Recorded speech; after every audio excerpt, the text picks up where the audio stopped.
Yellow and orange hues bear the essence of light, Goethe says. An immediate warmth seems to billow towards us.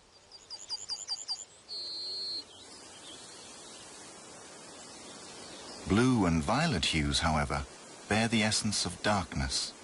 Like the high blue sky and the distant blue mountains, a blue surface seems to recede from us.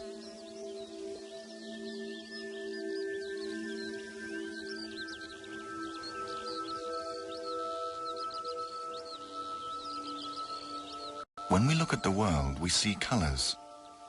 We are used to thinking that these colors have something to do with the light. All cats look the same in the dark, we say. If the light disappears, the colors disappear.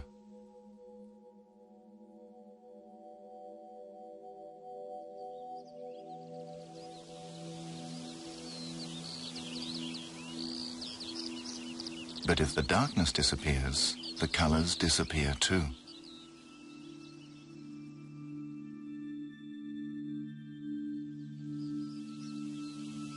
It's the light and the darkness together that create colors and render the world recognizable. In physics, colors can be measured, but colors possess other qualities and properties which cannot be measured, but which we sense immediately.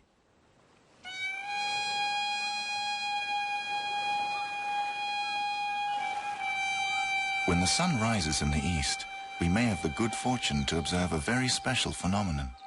For a moment, the orange-red light of the sun plays directly upon the cliff, and our shadows appear to be greenish-blue.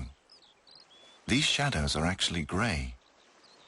Our eyes form the greenish-blue as a counter to the powerful orangish-red light.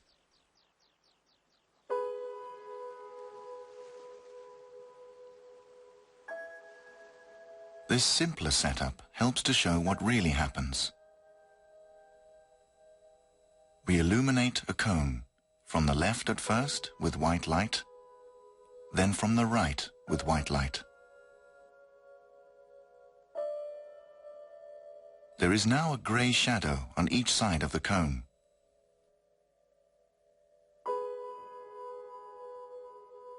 If we add a green filter to the left-hand lamp, the whole setup is bathed in green light, except for the part that is in the shade of the cone.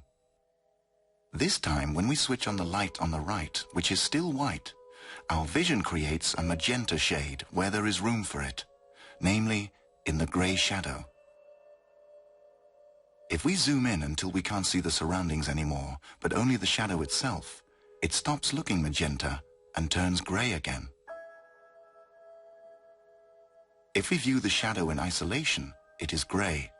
But when we see it in the context of which it is part, our vision invokes a magenta shade.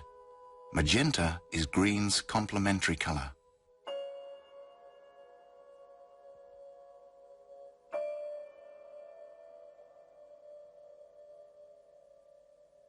The German poet and scientist Johann Wolfgang von Goethe noticed the colored shadows and decided to investigate them and the nature of color.